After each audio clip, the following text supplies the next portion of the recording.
अस्सलाम वालेकुम नाज़रीन, इशूज़ में तव्हांखे भली कार। नाज़रीन, चूंडुनि खां पोइ समूरियूं नज़रूं ईंदड़ हुकूमतुनि ते खुतल आहिनि अवाम जूं त इस्लामाबाद में हिन वक़्तु कहिड़ा फ़ैसिला थी रहिया आहिनि। कल्ह जेको इजलास थियो आहे चौधरी शुजात हुसैन जे घर ते, उते वज़ीर आज़म लाइ शहबाज शरीफ़ खे नामज़द कयो वियो आहे इतिहादियुनि तरफ़ां, जॾहिं त मरियम नवाज़ खे वज़ीर आला पंजाब नामज़द कयो वियो आहे। इन ई हवाले सां सिंध ऐं बलोचिस्तान जो अञा ताईं फाइनल ऐलान न थी सघियो आहे, जॾहिं त केपी में अली अमीन गंडापुर ऐं ॿियनि जो नालो साम्हूं अचे पियो। उन हवाले सां अॼु ॻाल्हि ॿोल्हि असां कंदासीं त ईंदड़ वक़्त में कहिड़ा फ़ैसिला थियण तरफ़ पिया वञनि, सदर लाइ कंहिंखे नामज़द कयो थो वञे, सेनेट चेयरमैन, क़ौमी असेंबलीअ जो स्पीकर, वफ़ाक़ी वज़ारतुनि जे हवाले सां कीअं इतिहादियुनि विच में विरछ थिए थी, GDA जे हवाले सां बि असां ॻाल्हि ॿोल्हि कंदासीं ऐं ॿियनि मुख़्तलिफ़ मौज़ूअनि ते असां ॻाल्हि ॿोल्हि कंदासीं। चूंडूं ऐं चूंडुनि खां पोइ वारी सूरताल ऐं हुकूमती जोड़जक ऐं उन विरछ ते असीं इंतिहाई अहम ॻाल्हि ॿोल्हि कंदासीं। असांखे जॉइन कयो आहे डॉक्टर फ़हमीदा मिर्ज़ा साहिबा, GDA अॻुवाणनि। डॉक्टर साहिबा, तव्हांखे वेलकम थो चइजे। नवीद कमर साहब, पीपल्स पार्टी अॻुवाणनि, उन बि असांखे जॉइन कयो आहे। नवीद साहब, तव्हांखे वेलकम था चऊं। ख़यालदास कोहिस्तानी साहब, नून लीग जा अॻुवाणनि, उन्हनि बि असांखे जॉइन कयो आहे, जॾहिं त समी ख़ान JUI जा अॻुवाण ऐं असद शहर असांजा KTN न्यूज़ इस्लामाबाद जा रिपोर्टर आहिनि, उन्हनि बि असांखे जॉइन कयो आहे। तव्हां सभिनी खे वेलकम थो चइजे। डॉक्टर साहिबा, ॻाल्हि ॿोल्हि जी शुरूआति तव्हां खां था कयूं। हिकु त मथी सतह ते इस्लामाबाद में समूरनि माण्हुनि जूं नज़रूं खुतल आहिनि त उते छा पियो हिन वक़्तु फ़ैसिला कया वञनि ऐं कंहिंजे हवाले इक़्तिदार थियण तरफ़ वञे पियो, कीअं जोड़जक थिए थी। पर GDA जे हवाले सां बि तव्हां सां ॻाल्हि ॿोल्हि कंदासीं त GDA जो इन हवाले सां छा मौक़िफ़ हूंदो, कीअं थो ताज़ी सूरताल खे ॾिसे ऐं GDA जा कहिड़ा फ़ैसिला आहिनि। जी ॾिसो, असांजी नज़र में ही चुंड कान हुई, ही हिकिड़ो वॾो धाड़ो लॻियो आहे ऐं ही एक्सपेक्टेड हो। जेका इलेक्शन खां अॻु में ही फ़ैसिला पिया थिया त केरु प्राइम मिनिस्टर थींदो, सदर जी कुर्सी खे वठंदो, त पोइ स्पीकर केरु ईंदो, त ही सभु ॻाल्हियूं अॻुवाट ते थियूं। हर कंहिंखे ख़बर हुई त छा पियो थिए। बहरहाल ही असां हिन प्रोसेस में हुननि ख़बर बि हुई, पर असां हिसो वरितो जो असांखे हो त हिननि खे एक्सपोज़ कजे, सभिनी खे ख़बर पए त ही छा था ॻाल्हाइनि ऐं कहिड़े तरीक़े सां हिकिड़ो बंटवारो पियो थिए मुल्क जो, त अधु हिनखे खपे, हिनखे ही शइ खपे। कंहिंजी नज़र बि महांगाई ते कान्हे, कंहिंजी नज़र बि हिन ॻाल्हि ते कान्हे त कहिड़ो इकनॉमिक कोलैप्स थिए पियो, छा सूरत हाल मुल्क जी थिए पई, कहिड़ा दहशतगर्दी जहिड़ा जेका चैलेंजिस आहिनि ऐं ग़रीब माण्हू जेका हिकिड़े वक़्त जी रोटी लाइ वीचारो उनखे नसीब न आहे ऐं हुनजी कंहिंखे परवाह न आहे। गवर्नेंस जे हवाले सां ज़ीरो आहे। PDM2 जेका हीअं ठहे पई ऐं हुन में यकीनन पीपल्स पार्टी इक्वली शामिल आहे, पहिरीं वारे दौर में बि शामिल हुई, हिन में बि पूरो हुननि जो हिसो आहे। त जेका महांगाई जंहिं पार्टीज़ रिस्पॉन्सिबल आहे, वरी साॻिया माण्हू, वरी साॻी काबीना, अहिड़े तरीक़े सां साॻी शइ थींदी त को फ़र्क़ु कोन थींदो। ऐं हुन में हिननि अवाम खे रुगो महांगाई, बेरोज़गारी, दहशतगर्दी, ड्रग्स, इहे सभु कुझु हिननि मुल्क खे ॾिनो आहे ऐं अॻियां बि हिननि खां को तवक़ो कान्हे यही कुझु थींदो। कंहिंजो इंट्रस्ट बि पाकिस्तान जे मफ़ाद में कान्हे, पर वरी बि जंहिंखां पुछंदो चवंदो त वसी तर मफ़ाद में असां ही फ़ैसिलो कयो आहे। भई ही रुगो पंहिंजे मफ़ादात जी हिननि जी सियासत आहे ऐं ॿियो मुल्क जे हवाले सां, पाकिस्तान जे हवाले सां कंहिंजी बि सोच कान्हे। अच्छा डॉक्टर साहिबा, असां सां गॾु मौजूदु रहिजो तव्हां। ख़यालदास कोहिस्तानी साहब ऐं ॿिया नवीद कमर साहब असां सां गॾु मौजूदु आहिनि।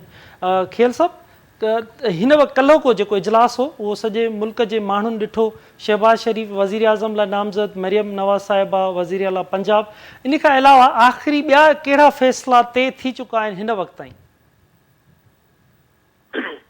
जी महिरबानी। ॾिसो, ॿिया फ़ैसिला जेको आहे उहो पार्लियामेंट तइ कंदी।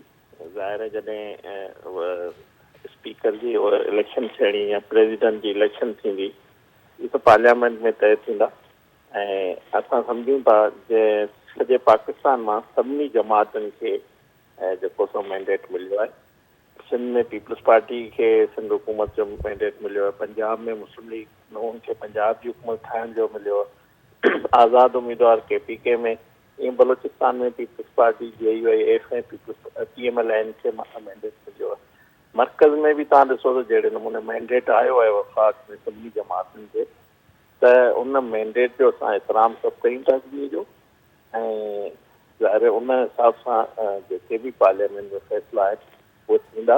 हाणे ऑप्शन ज़ाहिर सभिनी जी प्रायोरिटी पाकिस्तान हुजणु खपे, ऐं ज़ाहिर मुस्लिम लीग नून या पीपल्स पार्टी ॿियूं डेमोक्रेट पार्टियूं आहिनि, असांजूं पाण में तलखियूं बि रहियूं आहिनि ऐं इलेक्शन बि असां ॿिए ख़िलाफ़ विढ़िया आहिनि, पर डेमोक्रेसी लाइ मुल्क लाइ असां गॾु बि कमु कयो। चार्टर ऑफ डेमोक्रेसी हुजे या 2022 में अप्रैल में जेको असां नओ कानून मूव कई त मुल्क जॾहिं देवाले ते वञे पियो त असां गॾिजी वरी बि हुकूमत ठाही।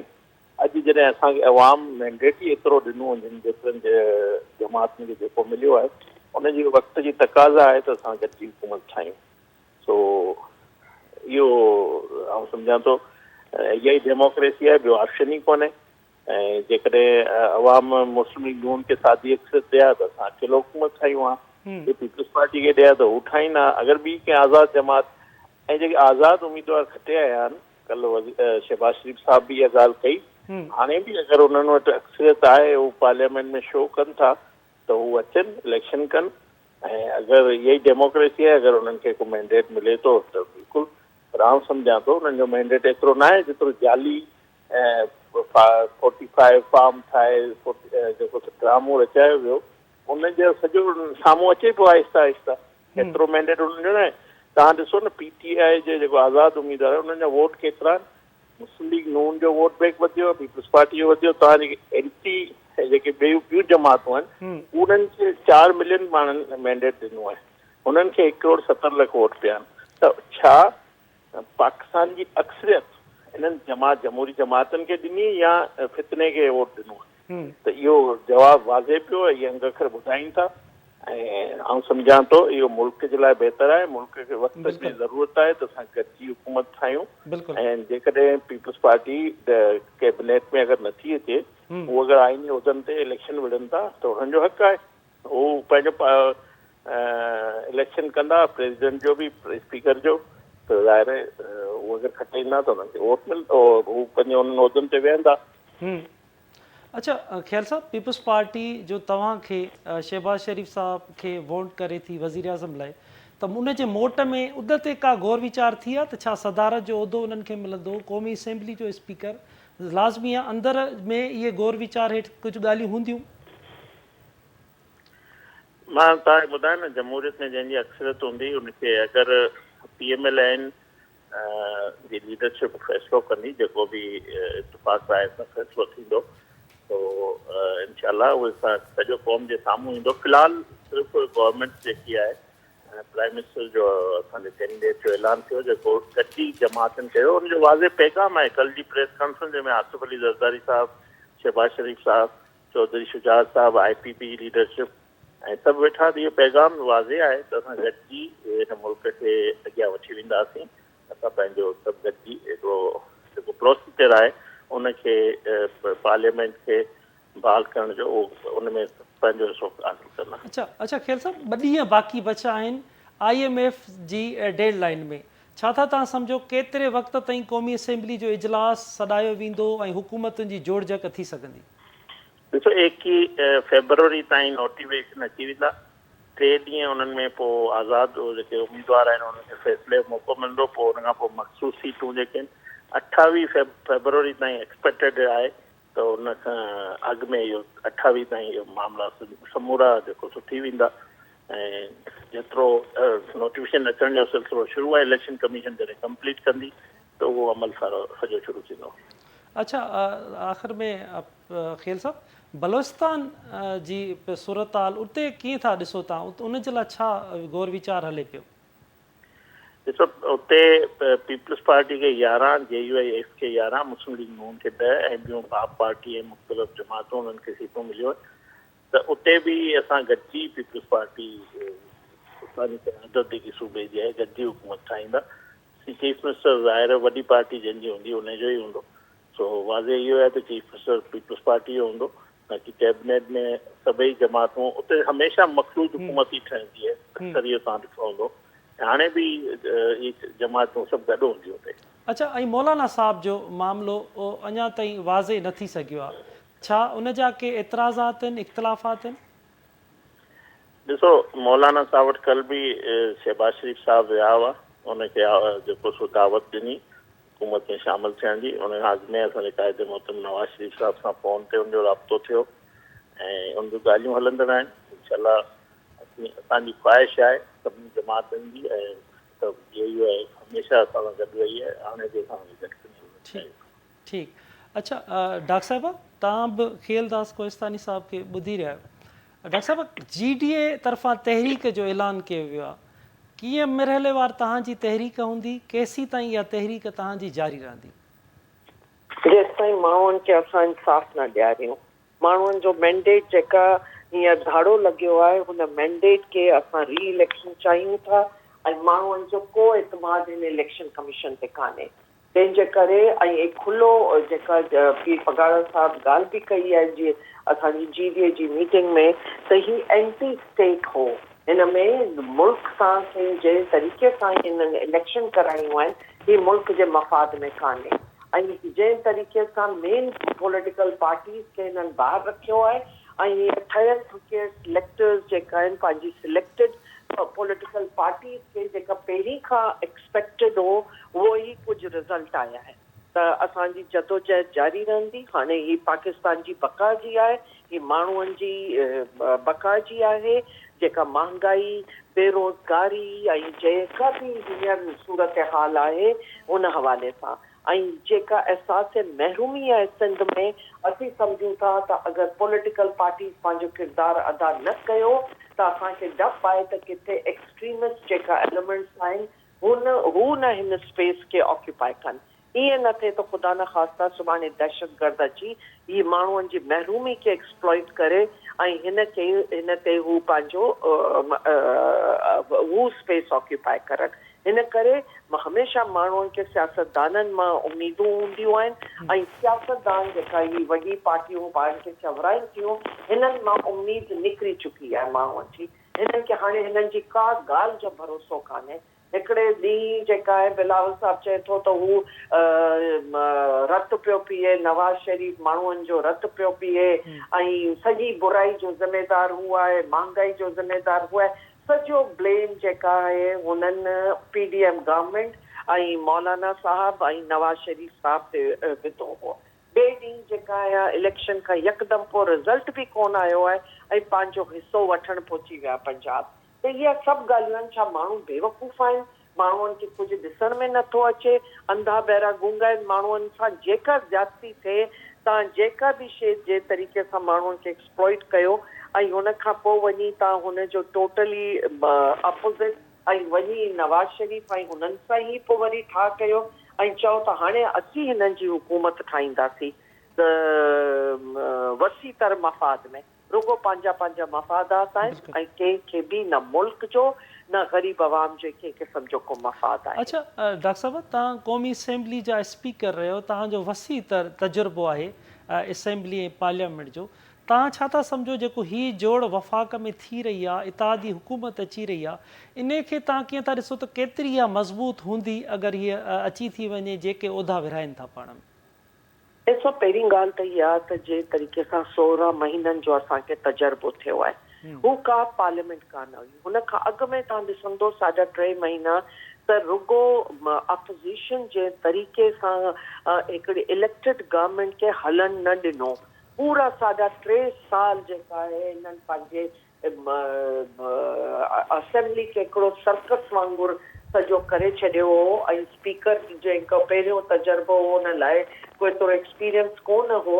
हुन में सॼो पार्लियामेंट जी जेका हिननि बेहुरमती कई ऐं हुन खां पोइ माहौल ख़राबु करण खां पोइ जॾहिं वोट ऑफ नो कॉन्फिडेंस खां पोइ 16 महीने हिननि पे हलायो त न कोई अपोज़िशन हुई, न को सम्झो सभु जा सभु हुकूमत में वेही वन साइडेड अफेयर पे हलाया। त पार्लियामेंट कंप्लीट न हूंदी आहे अपोज़िशन खां सिवा। पार्लियामेंट में जेसिताईं माण्हुनि जा इशू डिस्कस न कया वञनि, महांगाई ऐं का पॉलिसी न अचे जेका मुल्क जे हवाले सां, को लॉ प्रॉपर लेजिस्लेशन न थिए, तेसि ताईं पार्लियामेंट बेमक़सद आहे ऐं असां हू ॾिठो त 16 महीननि में कंहिं तरीक़े सां पार्लियामेंट हली पई। हींअर बि जेका शइ ॾिसण में अचे पई त अगरि अपोज़िशन खे तव्हां गैस कंदो, अपोज़िशन खां सवाइ तव्हां चाहींदो त हले तव्हां हुकूमत में बि आहियो पर तव्हां अपोज़िशन बि आहियो, त ही सभु ड्रामा आहिनि ऐं ही रुगो पंहिंजे मफ़ादात लाइ आहे। अहिड़े पार्लियामेंट जो को फ़ाइदो कान्हे जेका आम आदमी खे रिलीफ न ॾेई सघे ऐं हुननि जा इलेक्टेड नुमाइंदा अवाम ऐं पार्लियामेंट जे विच में हिकिड़ो वॾो गैप हुजे ऐं अवाम ऐं हुकूमत जे विच में गैप हुजे, जेका हींअर तमामु क्लियर आहे त ॿाहिरां अचनि वरी पोइ ॻाल्हियूं कनि ग़रीब माण्हू जी ऐं रिलीफ कुझु बि न हुजे, त मां सम्झां थी त ही सभु ॻाल्हियूं आहिनि ऐं प्रैक्टिकली दे हैव फेल्ड। असां हुननि जी परफॉर्मेंस ॾिठी आहे ऐं अॻियां बि अवाम खे हिननि में को उमेद कान्हे। अच्छा डॉक्टर साहब, देर में देर केसीं ताईं इजलास में देर करे सघे थी सॾाइण में? न ॾिसो न, इजलास त हींअर सॾाए वठंदा जो सभिनी खे ओथ वठण जी आहे, तंहिंजे करे ई इजलास त घुराए वठंदा, पर मक़सदु इहो ई आहे त एतिरा मैटर कोर्टनि में पिया आहिनि ऐं जंहिं तरीक़े सां ही सॼी इलेक्शन थियूं आहिनि हुन में कंहिंजो बि एतमाद कान्हे। मौलाना फज़लुर रहमान साहब आहे, हू नाराज़ थियो वेठो आहे, तव्हां ॾिसो सॼी हुनजी पार्टी खे सिंध मां वाइप आउट करे छॾियो आहे, हू तमामु कावड़ियल आहे, KPK मां वाइप आउट करे छॾियो आहे ऐं पोइ जमात इस्लामी सां छा थियो आहे, BNP सां छा थियो आहे, अहिड़ी मतिलबु मुख़्तलिफ़ बलूचिस्तान जूं ANP सां छा थियो आहे, त मतिलबु ही सभु आहिनि पार्टियूं जंहिंजे हिननि सिस्टमैटिकली तमामु पंहिंजे जंहिं माण्हुनि खे आणणु चाहींदा हुआ उन्हनि खे आंदो आहे सिलेक्टर्स ऐं हाणे हुननि जे ई ज़रिए करणु था चाहिनि, त मुंहिंजो इहो ख़्यालु आहे त ही को अवाम जो हिननि में इंट्रस्ट आहे ई कान त केरु पियो अचे, कीअं था पार्लियामेंट हले ऐं छा केरु थो हुकूमत ठाहे, हर कंहिंखे आहे त इहो तो एक्सपेक्टेड आहे सभिनी खे। ठीकु आहे, सभिनी खे आहे अंडरस्टैंडिंग आहे त कहिड़े क़िस्म जी हुकूमत, कहिड़े क़िस्म जो पार्लियामेंट, बिल्कुलु डॉक्टर साहब, ऐं अवाम खे हिननि मां को तवक़ो कान्हे। अच्छा ठीकु आहे डॉक्टर साहब, सही था तव्हां चओ। असद साहब, इस्लामाबाद जी छा सूरत हाल? कल्ह तव्हां इन इजलास में बि मौजूदु हुआ, हिन वक़्तु कहिड़ा नवां फ़ैसिला साम्हूं पिया अचनि के जेके जमायत इस्लामीअ जो बि फ़ैसिलो साम्हूं आयो आहे त हू PTI खे KP में गॾु नथा उन सां इतिहाद करे सघनि, त इन मजमूई जेकी सूरत हाल आहे हिन वक़्तु कहिड़ा नवां फ़ैसिला ऐं कहिड़नि नवनि फ़ैसिलनि ते अमल कयो पियो वञे? इस्लामाबाद में फ़ैसिला थियनि पिया त कंहिं बि पार्टीअ खे इहा ख़बर न आहे त हू छा करणु वञे पई। ज़ाहिरी तौर ते पीपल्स पार्टी ऐं जेको मुस्लिम लीग नवाज़ आहे उन्हनि त फ़ैसिलो करे छॾियो आहे त हू हुकूमत में हूंदा ऐं पीपल्स पार्टी जा जेके असांखे ज़रिया ॿुधाइनि था त हिन वक़्तु जेका हुननि जी स्टैंडिंग कमेटी आहे, जेके ॻाल्हियुनि जे लाइ कमेटी जोड़ी वई हुई, उहा कमेटी बि पाण में डिस्कशन कनि पिया, हुननि जी हिकिड़ी मीटिंग थी वई आहे ऐं जेको ज़रिया ॿुधाइनि था त पीपल्स पार्टी यकीनन कुझु वज़ारतूं वठंदी पर फ़िलहाल पहिरें मरहले में वज़ारतुनि वारे अमल में न ईंदी। हाणे ताज़ो मौलाना फज़लुर रहमान जी प्रेस कॉन्फ्रेंस हुई ऐं जेका हाणे ख़तमु थी आहे थोरी देरि अॻु में, मौलाना फज़लुर रहमान बि इन समूरनि नतीजनि खे मुकमिल तौर ते रद्द करे छॾियो आहे ऐं चयो आहे त हू बि हाणे मैदान में ईंदो ऐं असेंबली में बि असीं अलॻि हैसियत में वेहंदासीं ऐं हुकूमत सां गॾु न हूंदासीं, हुकूमत जो कंहिं बि हंधि साथ न ॾींदासीं। हाणे ॾिसो जॾहिं समूरनि नतीजनि खे पुनः रद्द कयो आहे, चवण नतीजा हुन नवाज़ शरीफ़ ते बि तनक़ीद कई, हुन चवणो त नवाज़ शरीफ़ खे जंहिं जेको लॉलीपॉप ॾेई घुरायो वियो हो उन में बि नवाज़ शरीफ़ खे शिकस्त मिली आहे ऐं हाणे आईंदा उनखे बि जेको आहे हुन हुकूमत मां ॿाहिरि ई निकिरणो पवंदो। सो सभु समूरनि पार्टियुनि खे तहफ़ुज़ात आहिनि। हाणे इहा ॻाल्हि अञा ताईं कंहिं बि पार्टी खे सम्झ में नथी अचे त हिन मुल्क जो निज़ाम कीअं हलंदो, मुल्क जूं मुआशी हालतूं कीअं सुधरंदियूं ऐं अञा ताईं के फ़ैसिला वाज़े न आहिनि थिया। क़ौमी असेंबली जो इजलास जेको ॿुधाइनि पिया त 29 या 30 तारीख़ ते सॾायो वेंदो, उन इजलास बाबति जेके आहिनि हतमी तौर ते तयारियूं कयूं पियूं वञनि ऐं क़ौमी असेंबली जे जेको ऐवान आहे उन में बि मेंबरनि जे लाइ तयारियूं कयूं वयूं आहिनि ऐं इलेक्शन कमीशन बि काफ़ी नोटिफिकेशन जारी करे छॾिया आहिनि, स्टेप बाय स्टेप वधीक नोटिफिकेशन जारी कया पिया वञनि ऐं मजमूई तौर ते जेका सभु सूरत हाल आहे त उहा समूरियूं धुरियूं इंतज़ार में आहिनि त को चमत्कार अचे। ॾिसो बलोचिस्तान में मौलाना फज़ल रहमान जी जो जेके वधीक सीटूं आहिनि, पर उन बलोचिस्तान में हुकूमत ठाहिण खां हिन वक़्तु जेको हिकु सुवाल जे जवाब में चयो त हू बलोचिस्तान में बि हुकूमत में न हूंदा ऐं हुकूमत न ठाहींदा। जी ठीकु आहे असद, तव्हां लाइन ते रहिजो।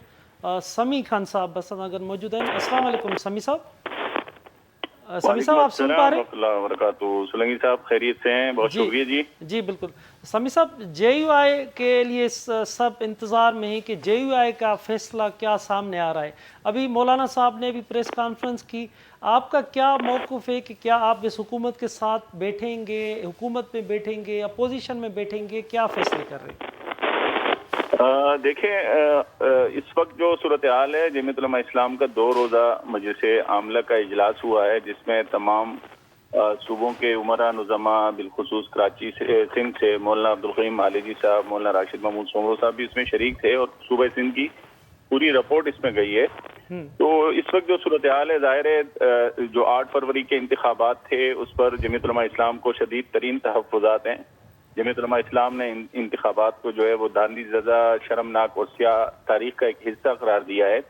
जमीयत उलमा इस्लाम असम्बलियों में तो जाएगी, तहफ़्फ़ुज़ात के साथ जाएगी, जिस तरह मौलाना फज़ल रहमान साहब ने अपनी प्रेस कॉन्फ्रेंस के अंदर भी वाज़ेह किया कि हम सियासी अनारकी की तरफ नहीं जाएंगे, लेकिन ये है कि असम्बली में किसी भी किस्म के साथ जो है वो किसी का इत्तेहादी नहीं बनेंगे, बल्कि आज़ाद अपोजिशन करेंगे और इसी पोजीशन में जाएंगे। अच्छा समी साहब, आज़ाद अपोजिशन का आप किरदार अदा करेंगे, तो क्या वो अपोजिशन मजबूत अपोजिशन का रोल अदा करेगी या फ्रेंडली अपोजिशन होंगी? नहीं, जमीयत उलमा इस्लाम तो जाहिर है अब इन सियासी जमातों का जो भी माजी रहा है और जिस तरह से भी माजी में इनके साथ जमीयत उलमा इस्लाम का एक ताल्लुक रहा है, जमीयत उलमा इस्लाम ने जो तहफ़्फ़ुज़ात ज़ाहिर किए हैं वो जाहिर है कि मौलाना साहब की अभी प्रेस कॉन्फ्रेंस के अंदर ये चीज़ें वाज़ेह थी कि अगर 9 मई का बयानिया जो इस्टेब्लिशमेंट ने बनाया था अगर वो गलत था तो फिर ये मैंडेट सही है या गलत है, इस पर सवालात उठते हैं। अगर आप कहते हैं कि 9 मई का वाक़या गलत था तो फिर ये जो मैंडेट से नवाजा गया है, लोगों को जगह जगह कर सीटें दी गई हैं, ये जगह जगह कर सीटें देना ये फिर किस चीज़ की गमाजी करता है? तो जमीयत उलमा इस्लाम तो इस इलेक्शन पर जो है कई सवालात उठा रही है। जमीयत उलमा इस्लाम समझती है कि ये सीटों की बंदरबांट की गई है, नताइज को मुस्तरद कर रहे हैं हम, और इसी तरह जो है वो सिंध में आपके इल्म में होगा कि सिंध में जमीयत उलमा इस्लाम जो है वो बाकायदा एक प्रोटेस्ट के अंदर चल रही है। कल जमीयत उलमा इस्लाम के तहत जो है वो कराची इलेक्शन कमीशन के ऑफिस, सूबाई इलेक्शन कमीशन के ऑफिस के सामने एक बड़ा एहतजाजी धरना दिया जा रहा है। सिंध बलूचिस्तान का बॉर्डर जुम्मे के दिन दोबारा से बंद किया जा रहा है। तो जमीयत उलमा इस्लाम एहतजाज में है और हमारे एहतजाज जो है कोई सिर्फ जबानी जमा खर्च पर नहीं है, हमने बाकायदा जो है वो हलकों पर काम किया है। PS 22 सक्कर का जो हलका है उसमें अगर आप देखें तो वहां पर जो है बाकायदा NA 191 पे PS 22 जो सक्कर का है, 191 जो शिकारपुर का है, वहाँ पे फॉर्म 45 के मुताबिक कोई नताइज जारी नहीं किए गए। PS 2 है शिकारपुर से, JUI इस पर जो है अच्छी खासी लीड रखती थी, लेकिन 13 पोलिंग स्टेशन के फॉर्म 45 जो है वो गायब कर दिए गए हैं। तो जमीयत उलमा इस्लाम का मुतालबा है कि इन हलकों पर जो है जो 13 पोलिंग स्टेशन के नताइज गायब किए गए हैं, इन पर दोबारा इलेक्शन होने चाहिए। इसी तरह से N 192, 193, 194, 196, 197, 199, NA 201 और NA 245 कराची, और इसी तरह से PS 5 से लेके 6, 7, 8, 9, 18 और PS 21, 22, 25, PS 106, PS 111 और 114 और इसी तरह से PS 18 को रीओपन करना चाहिए। अंगूठों के निशान चेक होने चाहिए। इस तरह के जदलू इलेक्शन किस तरह से कौम का मैंडेट चोरी किया जा सकता है? तो जमीयत उलमा इस्लाम इस टेक्निकल दांदी की जो है वो शदीद अल्फाज में मजम्मत कर रही है और इलेक्शन कमीशन का जो है गहरा जो है वो जमीयत उलमा इस्लाम इंशाल्लाह तंग करेगी। हमारा बेसिक जो मुतालबा है कि सक्कर और लाड़काना डिवीजन के जितने भी अजला में जितने भी हलकों पर इलेक्शन हुए हैं पूरे के पूरे जो है वो रिगिंग के साथ हुए हैं, और इसमें इन तमाम हलकों में जो है इलेक्शन कमीशन को इंतखाबात जो है वो कलअदम करार देकर दोबारा इंतखाबात कराने चाहिए। बिल्कुल। अच्छा समी साहब, डॉक्टर फहमीदा मिर्ज़ा साहिबा, खेलदास कोस्तानी साहब और नवीद कमर साहब ये भी हमारे साथ अभी आपको सुन रहे हैं, मौजूद हैं। तो आपके PDM के साथ फर्स्ट रो में JUI थी, करीबी ताल्लुकात अभी जो इत्तेहादी हैं उनके साथ, کیا وجہ کیا بنی کہ آپ اتنا دور چلے گئے؟ دیکھیں وجہ تو صاف ہے، جمعیت علماء اسلام پورے خطے کی سیاست کرتی ہے۔ جمعیت علماء اسلام کی جو حالیہ سیاست ہے، آپ کو معلوم ہوگا کہ فلسطین کے خلاف جب پوری دنیا اسلام جو ہے پورے ملت کفر کے ساتھ کھڑی تھی، تو جمعیت علماء اسلام پاکستان کے ان چند سیاسی جماعتوں میں سے ایک تھی جنہوں نے کراچی سے لے کے چترال تک پورے جو ہے فلسطین کے حق میں آوازیں اٹھائیں۔ اسرائیل کے خلاف جو لوبیاں اسرائیل کے حق میں کام کر رہی تھیں ان کے خلاف جو ہے وہ کھڑی رہی۔ تو طوفان اقصی کے نام سے کراچی سے لے کے چترال تک جمعیت علماء اسلام نے عوام کو موبلائز کیا، پوری دنیا میں وہ آواز اٹھی کہ پاکستان کے لوگ کیا چاہتے ہیں۔ پھر مولانا صاحب قطر گئے ہیں، خالد مشعل کے ساتھ ملے ہیں، اسماعیل ہنیہ کے ساتھ ملے ہیں، پاکستان سے ایک بہت بڑی فنڈ رائزنگ کر کے فلسطینی مسلمانوں کے ساتھ تعاون کیا ہے۔ تو یہ الیکشن کوئی ایسا الیکشن نہیں ہے کہ اسے آپ سمجھیں کہ یہ صرف کراچی، حیدرآباد، نواب شاہ اور لاڑکانہ کے لوگوں نے مینڈیٹ دیا ہے۔ اس میں عالمی استعماری قوتیں انوالو ہیں اور ان قوتوں کی اشاروں پر یہاں مینڈیٹ تقسیم کیا گیا ہے۔ اسی طرح سے جمعیت علماء اسلام سمجھتی ہے کہ جو ہمارا پڑوسی ملک ہے افغانستان، جو اسلامی امارت ہے، اس کے ساتھ پاکستان کے برادرانہ تعلقات ہونے چاہیے، اور ان تعلقات کو استوار کرنے کے لیے مولانا صاحب نے کوئی 1.5 ہفتے کا افغانستان کا دورہ کیا، اور وہاں پر جو بارڈر پر ہماری کشیدگی تھی اسے کم کرنے میں کردار ادا کیا۔ ظاہر ہے کہ یہ عالمی قوتوں کو کسی بھی صورت برداشت نہیں ہے کہ پاکستان میں امن ہو یا پاکستان کے گرد و نواح اور سرحدی پٹی پر جو ہے امن ہو۔ تو یہ وہ ساری چیزیں ہیں جس کے بعد دنیا کی جو استعماری قوتیں ہیں وہ آپ کو مینڈیٹ کبھی بھی نہیں دلوائیں گے، اور یہی سمجھتے ہیں ہم کہ یہ اسی حوالے سے ہمارا راستہ روکنے کی ایک کوشش ہے۔ اچھا ٹھیک ہے سمی صاحب۔ اسد JUI اॻुवाण जी तव्हां ॻाल्हि ॿोल ॿुधी रहिया। हिन वक़्तु मां तव्हां खां सवाल कंदुमि त जेकी जोड़ जक हली रही आहे, तव्हांजा ज़रिया छा था चवनि? पीपल्स पार्टी अगरि वोट ॾिए थी वज़ीर आज़म लाइ, शहबाज शरीफ़ खे ऐलान कयो आहे उन्हनि जेको वोट थिए थो, त पीपल्स पार्टी खे वोट में छा इन ते ॻाल्हि ॿोल फाइनल थी चुकी आहे या अञा फाइनल न थी आहे त ज़रदारी साहिब खे सदर बणाइजे, ऐं ॿियो जेकी वफ़ाक़ी वज़ारतूं, क़ौमी असेंबली आहे, सेनेट आहे, उन लाइ कहिड़ी ॻाल्हि ॿोल हली रही आहे? असलम ॾिसो, इब्तिदाई तौर ते जेके पीपल्स पार्टी सां हिननि जूं ॻाल्हियूं हलियूं हुयूं त पीपल्स पार्टी तरफ़ां आइनी उहिदनि घुरण जो मुतालबो कयो वियो हो, ऐं पीपल्स पार्टी पहिरें ॾींहं खां इहो फ़ैसिलो कयो हो त असीं हुकूमत में न वेहींदासीं, छाकाणि जो पीपल्स पार्टी जे CEC जे इजलास खां अॻु में मुंहिंजी केतिरनि ई अॻुवाननि सां मुलाक़ात थी हुई, ऐं केतिरनि ई अॻुवाननि इन ॻाल्हि जो यकीन ॾियारियो हो ॻाल्हियुनि ॻाल्हियुनि में त असीं हुकूमत जो हिसो न थींदासीं, बाक़ी आइनी उहिदा आहिनि उहे असां हिननि खां उन्हनि जी डिमांड करे वठंदासीं, ऐं उहे यकीनन पूरा थींदा। हाणे हिकिड़ी गेम बि थींदी त आइनी उहिदनि ते नवाज़ लीग बि पंहिंजा उमेदवार बीहारींदी, पीपल्स पार्टी पंहिंजा उमेदवार बीहारींदी, पर ऐवान सदर, सेनेट चेयरमैनशिप ऐं चइनी सूबनि जे गवर्नरशिप ते ॻाल्हियूं हली रहियूं आहिनि, ऐं स्पीकरशिप ते। इहे समूरियूं ॻाल्हियूं हाणे कहिड़े तरफ़ वञनि थियूं इहो त वक़्तु ई ॿुधाईंदो, छाकाणि जो इजलास शुरू थियनि हुन खां पोइ इन्हनि खे फाइनल। जी असद।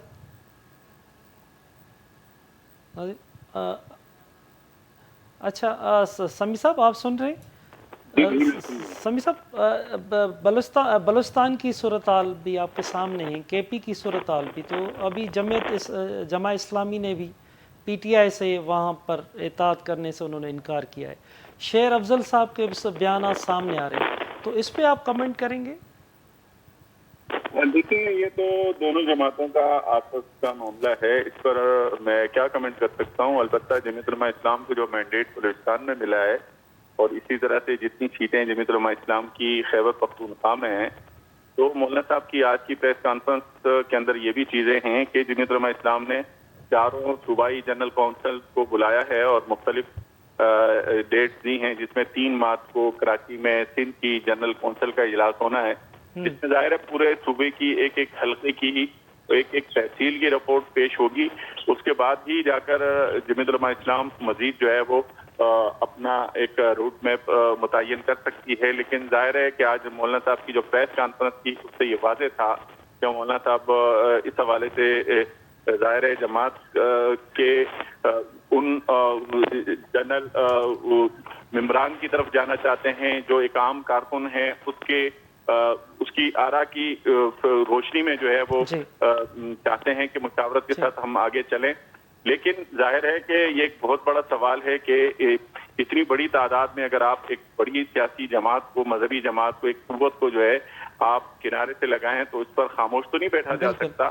اور جس ٹیکنیکل انداز میں جو ہے لوگوں کو بلیک آؤٹ کیا گیا, تو ظاہر ہے خیبر پختونخوا کے اندر جو کچھ ہوا, اسی طرح سے بلوچستان کے اندر جو کچھ ہوا, آپ ایک امیدوار جو ہے وہ دستبردار ہو چکا ہے, آپ سے گھر پر جا کر تیسرے دن نتیجہ دیتے ہیں کہ جی آپ جیت گئے ہیں, اور اسی N263 کوئٹہ کے جو فارم 45 ہیں وہ آج تک امیدواروں کو نہیں ملے.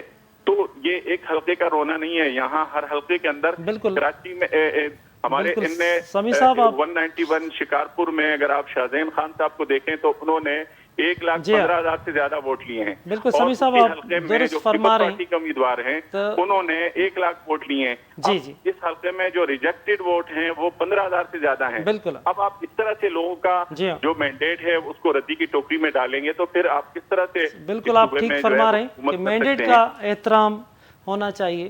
اچھا اسد ماں ڈسکنیکٹ تاں تھی تاں کھاں इहो ई मालूम करण पे चाहिम त शेर अफ़ज़ल जेकी दावा कई आहे त ज़रदारी साहब उन्हनि सां राब्ते में आहे, उन ते पीपल्स पार्टीअ जो छा मौक़िफ़ साम्हूं आयो आहे? ॾिसो, राति जेका गुज़िरियल राति चौधरी शुजा जे घर प्रेस कॉन्फ्रेंस थी हुई, उन में ज़रदारी साहब खां बि इहो सवाल कयो वियो. ज़रदारी साहब उन में वाज़े तौर ते चयो त PTI बि हिकु सियासी जमात आहे, असीं PTI सां बि राब्ते में रहंदासीं, PTI सां बि ॻाल्हाईंदासीं. ऐं वेलकम बैक नाज़रीन. नाज़रीन इंतहाई अहम गुफ़्तगू असां इस्लामाबाद जी सूरत-हाल ऐं जोड़जग बाबति करे रहिया आहियूं. नवीद कमर साहब, हिन वक़्तु असां सां डॉक्टर फ़हमीदा मिर्ज़ा, ख़्यालदास कोहिस्तानी साहब बि गॾु मौजूदु आहिनि ऐं JVI जा अॻुवाण बि मौजूदु आहिनि. नवीद साहब, पीपल्स पार्टी कल्ह जेको वाज़े फ़ैसिलो थी वियो त शहबाज़ शरीफ़ वज़ीर आज़म लाइ नामज़द, वज़ीर आला लाइ मरियम नवाज़, त इन तव्हां खां मालूम कंदासीं त छा पीपल्स पार्टीअ जे हिन हिमायत खां पोइ उनखे मोट में कहिड़ियूं आछूं हिन वक़्तु ताईं थियूं आहिनि? न अदा इहो को असांजी बार्गेनिंग जे सिलसिले में कोन ॻाल्हि थी आहे. पीपल्स पार्टी इहो फ़ैसिलो कयो त असांखे पंहिंजा तहफ़्फ़ुज़ात पंहिंजी जाइ ते मुल्क में हिकिड़ी कॉन्स्टिट्यूशनल क्राइसिस असीं नथा ठाहिणु चाहियूं, ऐं हींअर जे पीपल्स पार्टी कंहिं पार्टी खे नथी सपोर्ट करे त उहो कंहिं पार्टी में एतिरी न्यूमेरिकल स्ट्रेंथ कान्हे जो हू पंहिंजी हुकूमत ठाहे सघे. जंहिंजे नतीजे में हिकिड़ो कॉन्स्टिट्यूशनल डायलॉग थी वेंदो ऐं शायदि सिर्फ़ु नए इलेक्शन्स लाइ वञणो पए, जो की हिन वक़्तु असांजी जेका माशी सूरत हाल आहे ऐं ॿी बि जेका सिक्योरिटी सिचुएशन आहे उहो असीं अफोर्ड नथा करे सघूं. इन करे पीपल्स पार्टी इहो फ़ैसिलो कयो त असीं गवर्नमेंट खे वोट इन ज़रूरु कंदासीं ताकी स्टेबलाइज़ेशन थी वञे, पर असां इन हुकूमत जो हिसो कोन. अच्छा नवीद साहब, माना ईअं सम्झी सघिजे थो त हिन भेरे चार्टर ऑफ इकानमी जेको बुनियादु इहो हूंदो सभिनी खे गॾिजण जो. पर नवीद साहब, हिकिड़ी ॻाल्हि जेकी कल्ह सवाल कयो वियो शहबाज़ शरीफ़ साहब खां, उन चयो आसिफ़ ज़रदारी साहब जे हवाले सां पुछियो वियो त छा उनखे तव्हां सदर बणाईंदव, त हुन चयो त असां उन्हनि खे मायूस न कंदासीं. त छा आसिफ़ ज़रदारी साहब लाइ सदारत जे हवाले सां का ॻाल्हि ॿोल गौर वीचार हली रहियो आहे? न, ॻाल्हि ॿोल जी ॻाल्हि कोन्हे. सदारत जे लाइ ज़रूरु पीपल्स पार्टी न थिए सदारत लाइ, पर बाक़ी जेके ॿ ॿियूं कॉन्स्टिट्यूशनल पोज़ीशन्स आहिनि, स्पीकर नेशनल असेंबली ऐं चेयरमैन सेनेट, उन्हनि लाइ पंहिंजा कैंडिडेट्स ज़रूरु बीहारींदी ऐं पोइ कोशिशि कंदी त बाक़ी पार्टियुनि खां बि उन्हनि जी सपोर्ट वरिती वञे. अच्छा अच्छा नवीद कमर साहब, सिंध जे हवाले सां त छा भला हितां जे लाइ को गौर वीचार जीअं वज़ीर आला लाइ किन नालनि जो हली रहियो आहे, असां सां शेयर करे सघो था?